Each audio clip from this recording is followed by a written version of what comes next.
Hebreus 8, Hebreus capítulo 8, versículo 1 até o 13. Hoje nós vamos meditar aí o essencial da vida cristã. Ora, o essencial das coisas que temos dito é que possuímos tal sumo sacerdote que se assentou à destra do trono da majestade nos céus, como ministro do santuário e do verdadeiro tabernáculo que o Senhor erigiu, não o homem. Pois todo sumo sacerdote é constituído para oferecer tanto dons como sacrifícios. Por isso era necessário que também esse sumo sacerdote tivesse o que oferecer. Ora, se ele estivesse na terra, nem mesmo sacerdote seria, visto existirem aqueles que oferecem os dons segundo a lei, os quais ministram em figura e sombra das coisas celestes, assim como foi Moisés divinamente instruído quando estava para construir o tabernáculo, pois diz ele: vê que faça todas as coisas de acordo com o modelo que te foi mostrado no monte. Agora, com efeito, obteve Jesus ministério tanto mais excelente, quanto é ele também mediador de superior aliança, instituída com base em superiores promessas. Porque se aquela primeira aliança tivesse sido sem defeito, de maneira alguma estaria sendo buscado lugar para uma segunda. E de fato, repreendendo-os, diz: eis aí vem dias, diz o Senhor, e firmarei nova aliança com a casa de Israel e com a casa de Judá, não segundo a aliança que fiz com seus pais, no dia em que os tomei pela mão, para os conduzir até fora da terra do Egito, pois eles não continuaram na minha aliança, e eu não atentei para eles, diz o Senhor. Porque esta é a aliança que firmarei com a casa de Israel.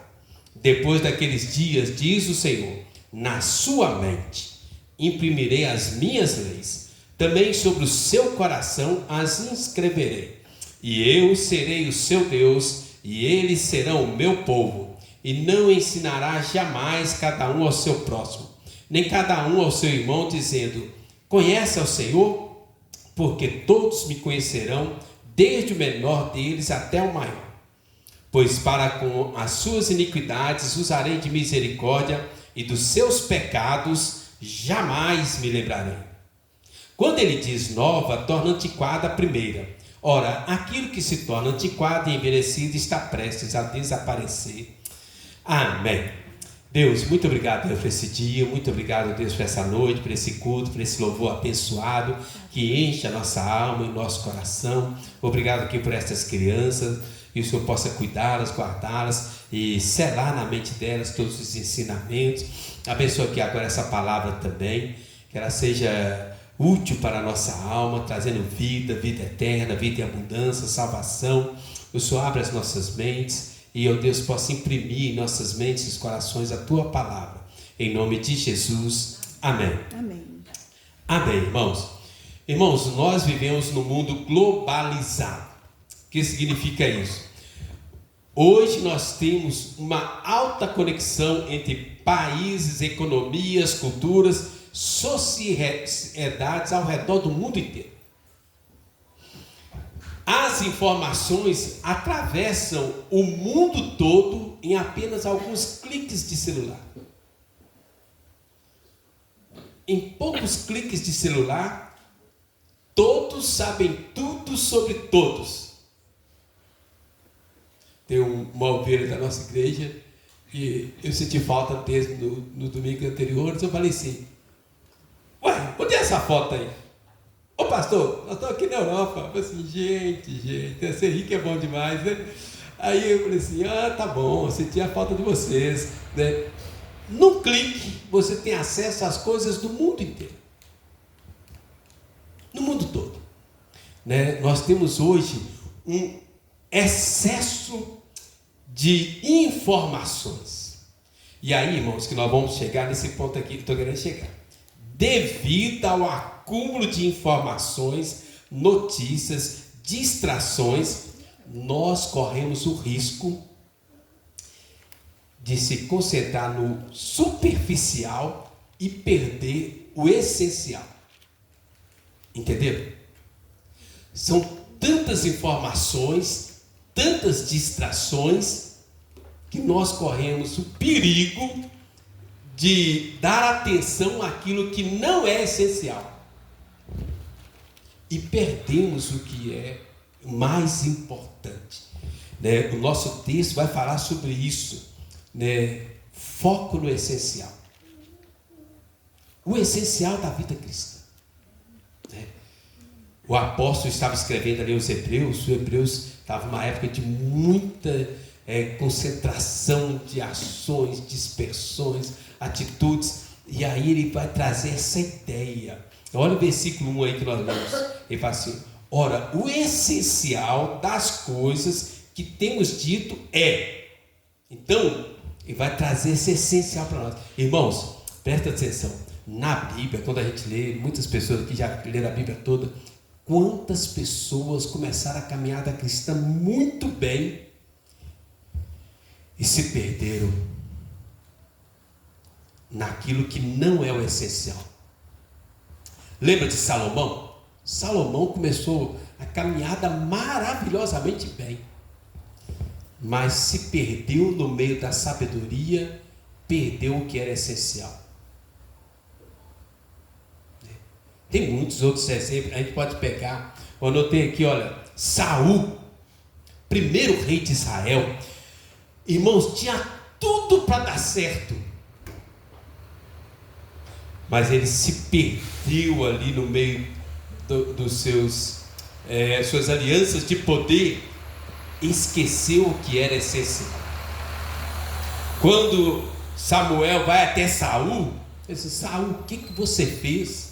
Ele disse: que isso, Samuel? Eu fiz tudo isso para agradar a Deus. Ele disse: não, Deus só quer uma coisa, e o que Deus quer, apenas uma coisa, você não fez. Se perdeu naquilo que não era essencial. Agora, o caso mais triste, e é teológico também, mas é muito triste, que eu penso, Judas Iscariotes. Irmãos, imagina uma pessoa andar 3 anos com Jesus, ver os milagres de Jesus, receber os ensinos de Jesus, e se perdeu por causa da cobiça. Esqueceu o essencial, se perdeu ali. Irmãos, o povo hebreu na época dessa carta estava vivendo desse jeito.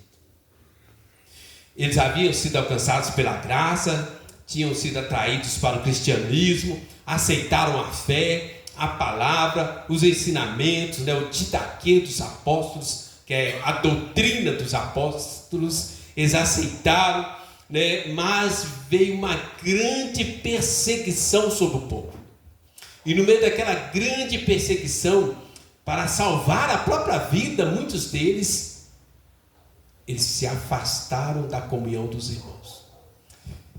Tinham bons motivos para isso, mas o afastamento dos irmãos os levou a afastar daquilo que era essencial, e consequentemente voltar às antigas práticas do judaísmo. Mas aí está, irmãos, a antiga vida deles não satisfazia eles, nunca satisfez, e agora não satisfazia de novo, e aí eles ficaram meio desorientados. E aí o apóstolo aos Hebreus, ele está escrevendo essa carta exatamente isso, falando aquilo que é essencial. Então nós já meditamos aí várias pregações até o capítulo 7, se Deus conceder graça, nós vamos chegar até o final. E agora no capítulo 8 ele fala assim: olha, eu quero falar para vocês aquilo que é o essencial. No meio de tanta coisa que nós estamos falando, não perca aquilo que é o essencial. O essencial da vida cristã. Eu fui pesquisar essa palavrinha lá, essencial, achei interessante, irmãos. A palavra essencial no grego é kefalaio, kefalaio. Aí você vai no dicionário, você olha o original, igual a gente pesquisa a palavra em inglês, ou você joga no Google, ou você olha no dicionário, aí está lá assim: aquilo que é essencial, o ponto principal, resumo central do que foi ensinado. Aí tem várias ilustrações para esclarecer, né? Tem lá o significado, depois vem ilustrações. Aí, irmãos, quem gosta de futebol talvez vai entender direitinho quando ele fala aqui de essencial. Quando você perde um jogo que você queria assistir, aí depois você vai pegar os melhores momentos daquele jogo. Entende? É essa a ideia. Aquilo que é o essencial. Aí você joga lá no Google, melhores momentos do jogo. Eu ia falar América, mas a América nunca tem melhores momentos. Ficou ruim, né? Os melhores momentos do jogo aí, Holanda e Japão. Na hora de chegar em casa, vou procurar. Os melhores momentos, Holanda e Japão, os dois candidatos ao título, né? O Japão falou assim: nós não viemos para jogar, nós viemos para ganhar essa Copa. Queria ver o resultado, né? Eu tive que vir para a igreja. Aí, irmãos, aí você vai olhar o essencial do jogo. Ou as mulheres, talvez homens também, que gostam de novela. Já viu quando você vai começar um novo capítulo de uma novela? Aí vai assim, nos capítulos anteriores, né? Dorama tem muito isso, né? Nos capítulos anteriores, algumas séries também tem, né? Nos capítulos anteriores, é essa a ideia. Então o apóstolo falou muita coisa até agora. Coisas difíceis de entender, que os teólogos não conseguem chegar no acordo. Agora no capítulo 8, ele vai dizer, olha, deixa eu fazer um resumo daquilo que é central, que eu queria falar para vocês. Vamos lá? 3 coisas que ele coloca aqui como essencial, na minha opinião aqui, né? Ele fala muitas coisas, eu tentei pegar o cerne daquilo que é essencial. Então, primeiro, no versículo 1 a 3, primeira coisa que é essencial nós sabemos, irmãos, nós possuímos um sumo sacerdote incomparável. Jesus Cristo. Naquela época tinha muitas religiões, muitos sacerdotes, inclusive o judaísmo, de onde vem o nosso cristianismo, os primeiros cristãos. Os hebreus praticavam o judaísmo. Quando eles fugiram por causa das perseguições, eles voltaram ao judaísmo, voltaram aos antigos sacerdotes, antigas práticas, e agora ele fala assim, olha, uma coisa no cristianismo é essencial, o nosso sumo sacerdote, Jesus Cristo. E aí ele explica no versículo 1 a 3, por que Jesus Cristo é essencial, né? Por que ele é incomparável? Olha o capítulo 4, versículo 14, irmãos, de Hebreus, algumas páginas aí, 2 páginas atrás, olha o que ele fala sobre Jesus, Hebreus 4,14. Tendo, pois, a Jesus, o Filho de Deus, como grande sumo sacerdote, que penetrou os céus, conservemos firmes a nossa confissão. Primeira coisa essencial aqui, irmãos, para a vida cristã, possuímos um sumo sacerdote incomparável. Nenhum sacerdote pode comparar Jesus Cristo. Nenhuma religião pode ser comparada com o cristianismo. Por quê? Aí ele fala aqui, volta a Hebreus 8, versículo 1, né? Ora, o essencial das coisas que temos dito é que possuímos tal sumo sacerdote. E agora vai explicar porque ele considera essencial. Primeiro, que se assentou à destra do trono da majestade nos céus. Irmãos, quando ele faz essa referência aqui, ó, assentou à destra do trono nos céus, está invocando ou evocando a divindade de Jesus. O judaísmo tinha muitos sumos sacerdotes, mas eram humanos, frágeis, mortais. Agora nós temos um sumo sacerdote divino. Quando ele fala do céu, está apontando para a divindade de Cristo. Jesus é o Criador, Salvador, Senhor de todos nós. Ele assentou para reinar e exercer um pleno poder sobre todo o universo. E aí, irmãos, se você pesquisar rapidamente sobre Jesus, você vai perceber. Romanos 8,34, ele está intercedendo por nós. Irmãos, olha que bênção maravilhosa.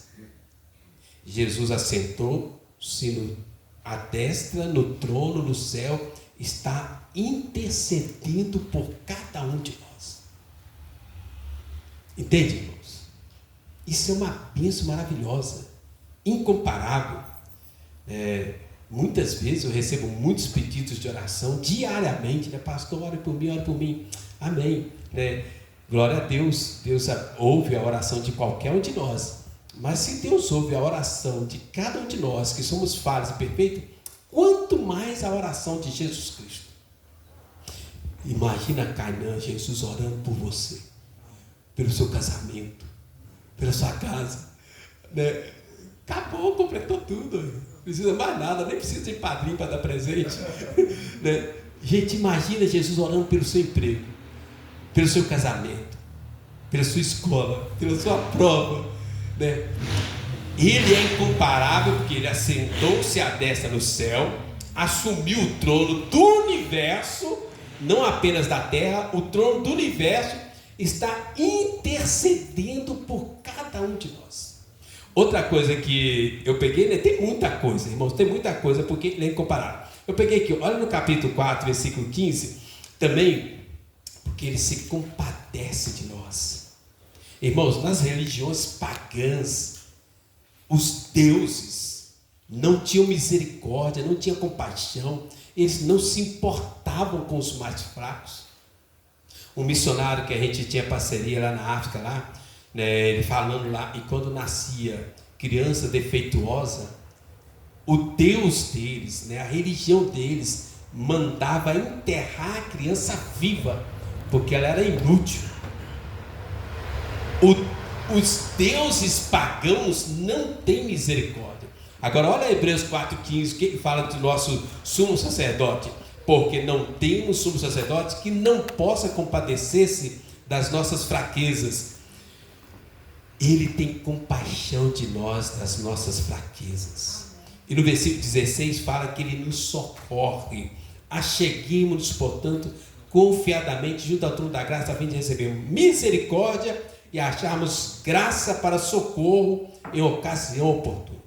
Irmãos, estou falando aqui, o que é essencial no cristianismo? Jesus Cristo. Nenhuma religião tem.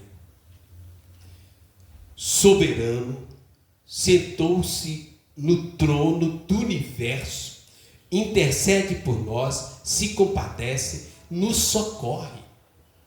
Irmãos, os deuses pagãos, na mitologia grega e nórdica, né, os deuses pagãos, quando tinha alguém sofrendo e pedia socorro, sabe qual que é a frase dos deuses pagãos? Eles são falsos deuses, né, que era colocado para eles. Imagine então uma pessoa sofrendo e clamava misericórdia ao Deus pagão. Aí assim, morte rápida também é misericórdia. Matava as pessoas que estavam sofrendo. As pessoas que buscavam socorro nos deuses pagãos eram mortos. E os soldados falavam assim: misericórdia, morte rápida também é uma forma de misericórdia. Os deuses pagãos não têm misericórdia. Olha outra coisa, volta lá em Hebreus 8:1, né? Ele sentou-se no trono, o trono do universo. Irmãos, Jesus, ele é onipotente, onipresente. Versículo 1 fala que ele sentou-se no trono do universo, né, dos céus inteiro. Ele é onipotente e é onipresente. Então eu estou falando que ele se intercede, compadece, socorre. Ele é um Deus onipotente, não tem limite para ele. E ele é onipresente. Mateus 28:20 fala assim que ele estará conosco todos os dias, até a consumação dos séculos. Deixa eu explicar. Jesus está no trono celestial, intercedendo por nós, compadecendo, socorrendo. Ele é onipotente e ele está presente conosco todos os dias, em todas as circunstâncias. Vai fazer uma viagem? Jesus está ali. Vai fazer a prova? Jesus está ali. Né? Vai fazer um vestibular, um concurso, uma entrevista de emprego, seja qual for, né? Uma cirurgia. Jesus está ali. O nosso Deus, ele é onipotente né, tem todo o poder do universo, está sentado no trono do universo, mas também é um Deus onipresente, pessoal, que se compadece, se importa, que intervém, que atende, que socorre as nossas necessidades. E no versículo 3 fala mais uma coisa sobre ele, olha, pois todo sumo sacerdote é constituído para oferecer tanto dons como sacrifício. Por isso era necessário que também esse sumo sacerdote tivesse o que oferecer. Jesus, ele é o sacerdote e o sacrifício ao mesmo tempo. Isso dava um nó na cabeça das pessoas daquela época. Cada sumo sacerdote pegava algum animal e sacrificava por si e pelo povo.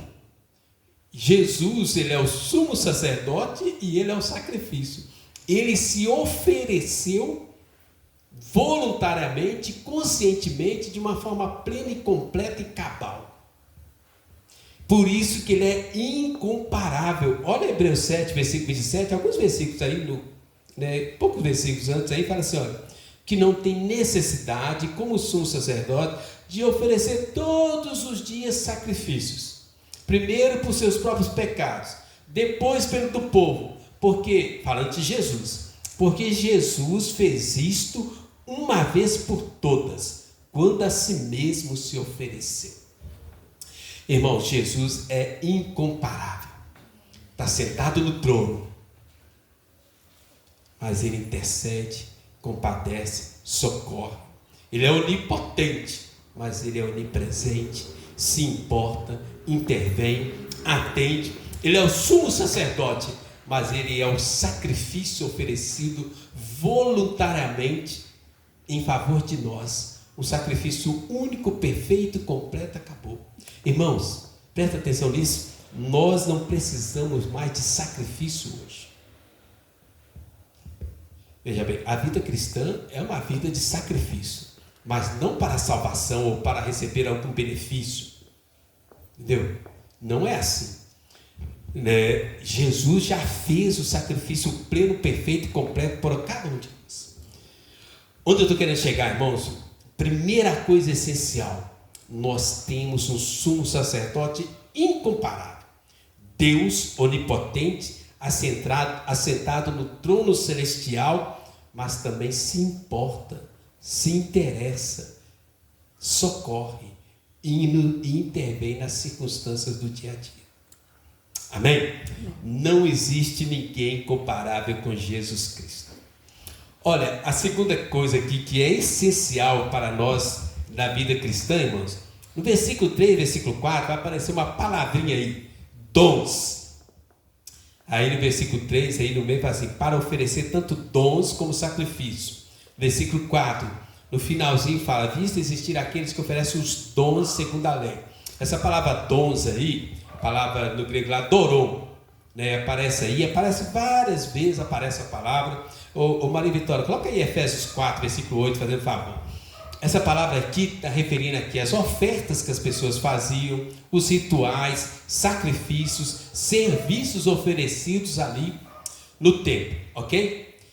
Em Efésios 4, imagina, está aí na tela já, versículo 8, diz que quando Jesus subiu às alturas, ele concedeu dons aos homens, mulheres, adolescentes, jovens também, crianças. Entendeu? Lá no Antigo Testamento, as pessoas ofereciam dons, rituais, sacrifícios, serviços, ofertas para o templo.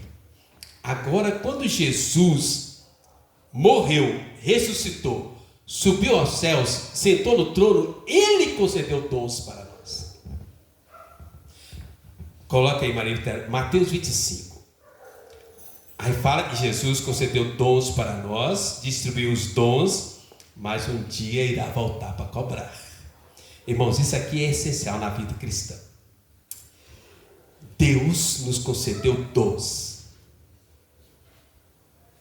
E um dia ele vai voltar para cobrar. Irmãos, todos nós temos dons, talentos, habilidades. Alguns têm mais, né, Márcio? Mas em quanto tempo você fez de aula de canto, música, violão, teclado? Nada.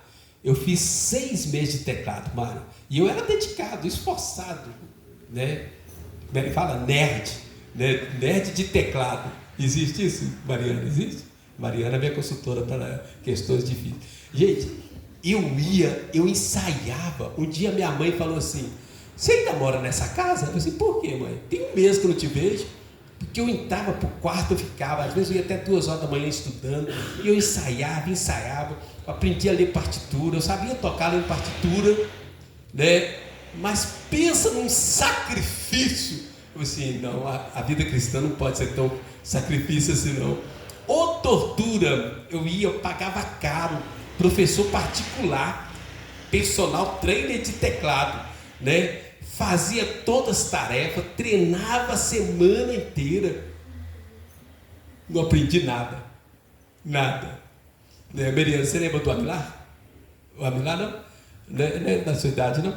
Aí, um dia, eu abandonei o teclado. O Luiz, o teclado da nossa igreja era usado com bateria. Aí o pai do Lucas falou assim: pastor, o senhor vai usar esse teclado? Eu disse, não, eu posso usar com bateria? Com bateria? Aí a nossa bateria era o teclado. Aí o Amilar chegou e falou assim: pastor, o senhor vai usar o teclado hoje? Isso era escola dominical. Eu disse: não, acho que eu não vou usar ele por um bom tempo. Eu não estou pensando em usá-lo, não. Eu disse: posso levar ele para casa? Eu disse: pode. Quando deu a noite, eu estava tocando no culto de uma forma maravilhosa. Eu disse: rapaz, tem um menino aqui que sabe tudo de teclado. Eu tentando aprender para ajudar o culto, né? Aí eu cheguei lá: quanto tempo você faz aula de teclado? Hã? Onde você aprendeu aula de teclado? Eu faço aula também. Hã? O que você está falando, pastor? Eu disse: não, onde você estuda teclado? Não sei o que é isso não, pastor. Eu tinha 14 anos, 13, 14 anos. Mas você está tocando no culto aí, quem te ensinou? Não, pastor, eu cheguei lá em casa, fui passando a mão assim, ó. Assim, olha, aqui faz isso, aqui sobe, aqui desce. Chegou a noite, estava tocando no culto e tocava demais. Tocava muito. Né? O cara não lembra, né? Do Amilar, a turminha do Lino e tudo, né? Irmãos, eles chegaram a ser... O pessoal falava, saiu tocando aquelas igrejas pentecostais no Alto Veracruz, falaram que era a melhor banda do Alto Veracruz na época deles, né? Depois veio o Ismael, né? Aí era a melhor banda de louvor que tinha. Saiu tocando, tocava na praça, nas igrejas, tudo que tinha no Alto Veracruz. Nunca fez uma aula. O Henrique chegou na igreja e disse: pastor, eu posso ficar aqui tocando violão e bateria à tarde? Eu disse: por quê? Não, porque eu não posso sair na rua. Se eu sair na rua, eu estou complicado. Aí eu posso ficar aqui escondendo? Pode. Mas você sabe tocar? Não. Você vai tocar sem saber?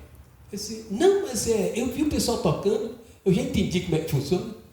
Nunca fez uma aula, ficava escondido na igreja, tocando violão, bateria. Daí a pouco eu tinha 14 discípulos aprendendo com ele. Eu disse: misericórdia. Irmãos, estou querendo falar. Todos nós temos dons, talentos, habilidades, capacidade para alguma coisa. Mateus 25, está aí o texto aí? Mateus 25, a partir do versículo 14. Fala, e Jesus distribuiu dons. Olha aí, olha. Pois será como o homem que, ausentando-se do país, chamou os seus servos e lhes confiou os seus bens. A um deu 5 talentos, a outro 2, a outro 1, cada um segundo a sua própria capacidade. E então partiu. O que recebera 5 talentos, saiu imediatamente negociar com ele, recebeu outros 5. Do mesmo modo, recebera 2, outros 2. Mas o que recebera 1, saindo, abriu uma cova e escondeu o dinheiro do seu senhor. Aí, versículo 19, eu queria chamar a atenção, irmãos, vamos ler junto. Depois de muito tempo, voltou o senhor daqueles servos e ajustou contas com eles. Irmãos, uma coisa essencial da vida cristã: conhecer os seus dons, talentos, habilidades. Um dia Jesus vai voltar para pedir conta. Qual é o seu dom? Irmãos, presta atenção nisso. Cada pessoa que recebeu Jesus, converteu, foi salvo, regenerado, também recebeu dons.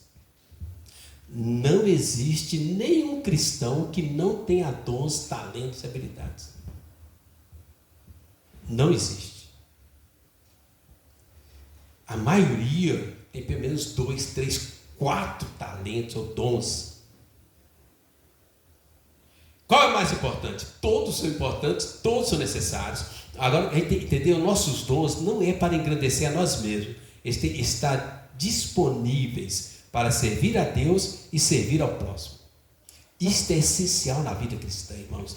Quando nós entendemos os nossos dons, conhecer os nossos dons, nossos talentos, habilidades, nossos pontos fortes. Quando a gente sabe quem nós somos no corpo de Cristo, não tem mais competição, não tem orgulho, não tem inveja, não tem nada disso. Tem uma mulher que escreveu um livro inteiro sobre isso, em quase 200 páginas, chama Laida Knight. Ela fala assim: os dons espirituais para ministério fazem parte integral do plano de Deus para a sua igreja.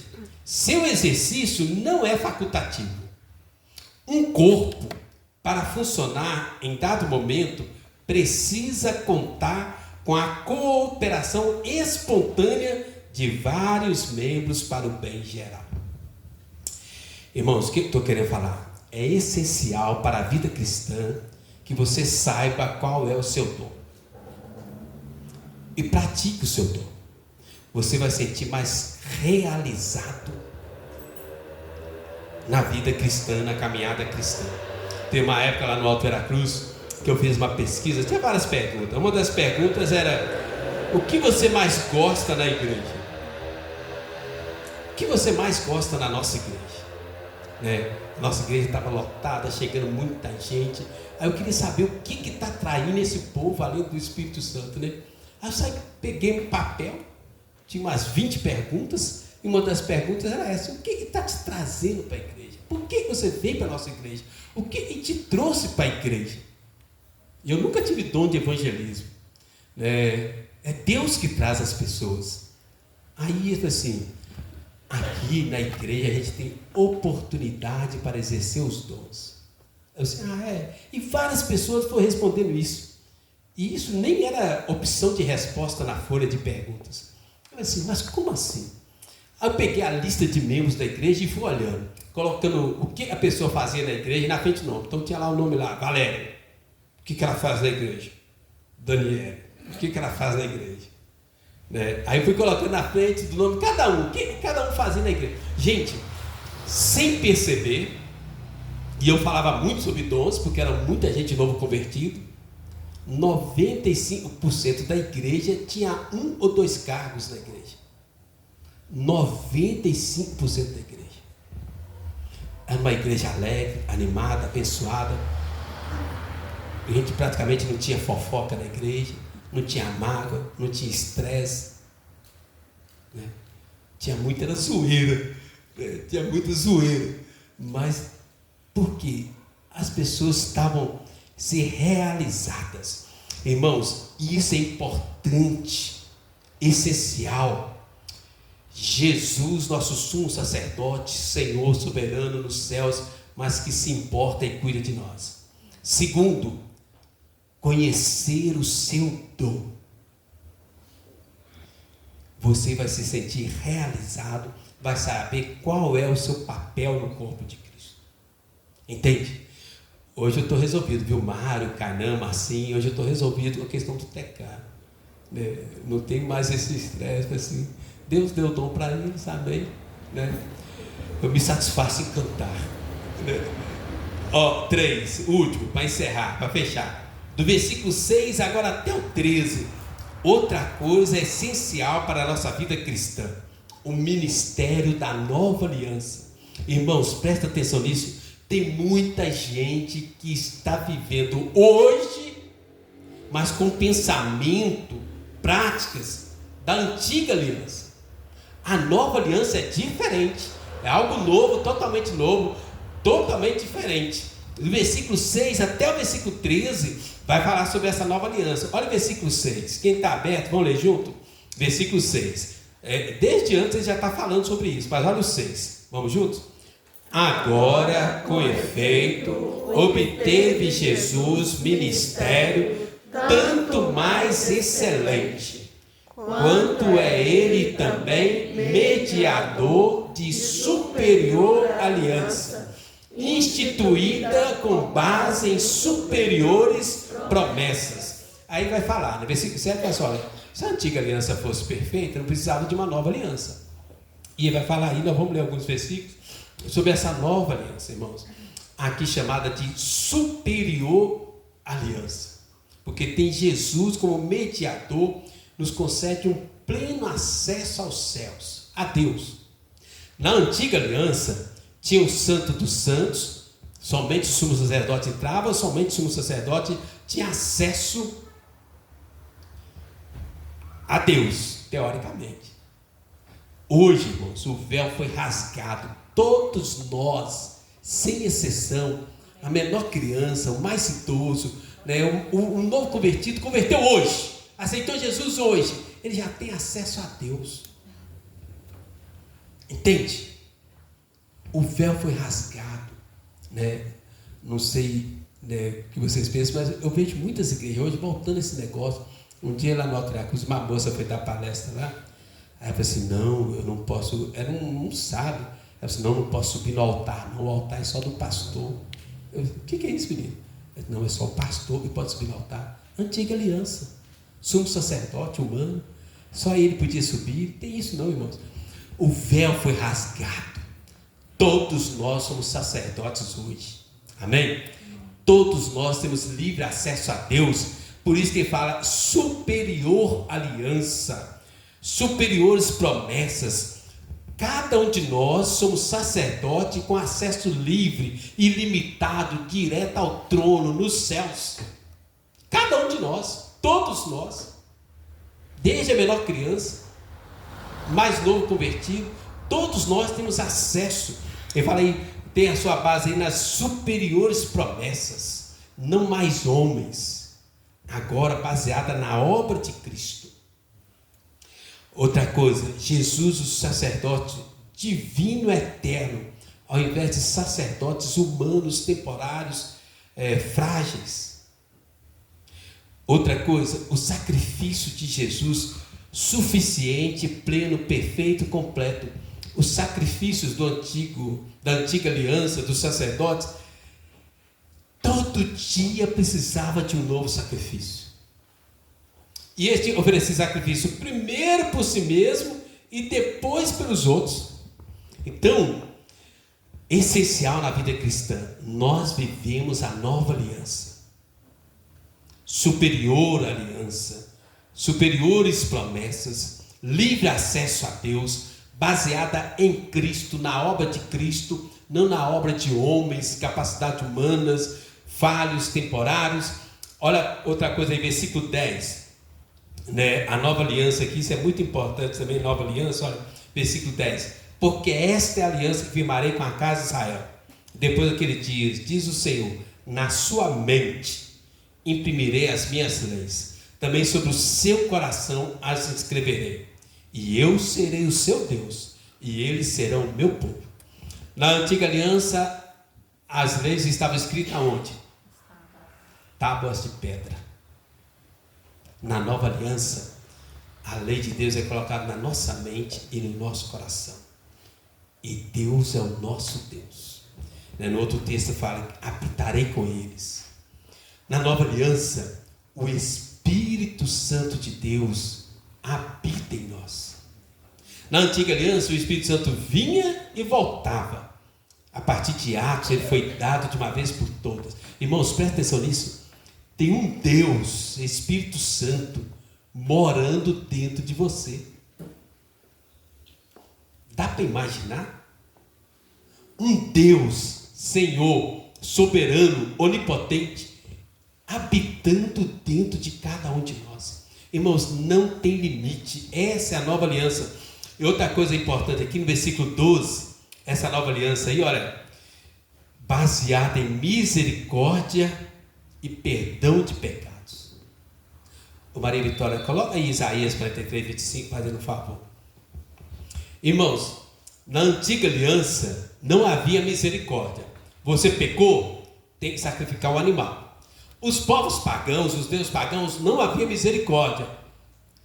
Matou, tem que ser morto. né, uma tribo indígena, quando nascia gêmeos, um tinha que ser sacrificado, porque o Deus deles exigia isso. Lá na Índia, no hinduísmo, quando o marido morria, a esposa tinha que ser enterrada viva, junto com o marido, porque eles acreditavam na vida após a morte. Quem que é casado aqui? As esposas. Quem tem coragem? Quem gostaria de ter uma religião dessa? Tem gêmeos aqui na igreja? Tem? Tem não, né? Lá na Alta Cruz tinha vários, né? A Maria Laura e a Kemmer e a Esther. Gente, imagina, nasceu gêmeos na sua casa. Tem que sacrificar um porque os deuses exigem. Nasceu defeituoso, tem que sacrificar, enterrar vivo porque os deuses exigem. Marido morreu, enterra a esposa junto, porque eles acreditavam na vida após a morte. Irmãos, quem gostaria de ter uma religião dessas? Mas o nosso Deus é diferente, a nova aliança é diferente. Versículo 12: pois para com as suas iniquidades usarei de misericórdia, dos teus pecados jamais me lembrarei. Entende, irmãos? A nova aliança é baseada em superiores promessas. Jesus Cristo, a sua obra redentora, não é obra de homens. A nova aliança, a lei de Deus não está mais em pedras, mas é colocada na nossa mente, no nosso coração. Na nova aliança é baseada em misericórdia, perdão de pecados, ao invés da antiga aliança que exigia sacrifícios diários, tanto para o sacerdote quanto para o povo. Imagina, irmãos, nós vamos ter culto hoje, aí é dia de Santa Ceia, aí o pastor chega com o culto, aí traz 10 vacas atrás dele. Pastor, o que é isso? Não, tem que sacrificar para os meus pecados aqui, para eu poder celebrar a Santa Ceia. Aí matava 10 vacas, o sangue escorrendo, aí ele podia celebrar a Santa Ceia. Aí os irmãos iam participar da Santa Ceia, apesar de escaparem, aí os irmãos iam participar da Santa Ceia. Aí na hora de pegar o cálice e o pão, aí trazia, um trazia um pombo, outro trazia um cabrito, outro trazia uma vaca, o outro um bode, aí ia trazendo, pegava o cálice e entregava o sacrifício. Irmãos, era uma tortura. Na nova aliança, o sacrifício foi feito uma vez por todas, de uma forma plena, completa, cabal. E ainda tem o perdão de pecados. Tem um comentarista bíblico que, falando sobre isso na nova aliança, chama Champlin, ele fala assim: o perdão dos pecados é a condição básica da nova aliança. Enquanto os pecados não forem perdoados, a lei não poderá ser impressa em nossas mentes e corações, e não receberemos o conhecimento de Deus, e não haverá nova criação nem salvação. Irmãos, na nova aliança é isso aqui, ó: jamais me lembrarei dos seus pecados. Deus decide não cobrar os nossos pecados, porque Jesus já pagou por eles. Amém? Amém. Vamos ler esse texto juntos aí? Vocês podem ler, está aí na tela? Podem ler Isaías 43, 25, podem ler juntos. Isaías 43, versículo 25. Eu mesmo sou o que apago as tuas transgressões por amor de mim, e dos teus pecados não me lembro. Amém. Então, irmãos, esse é o resumo central daquilo que foi dito até agora.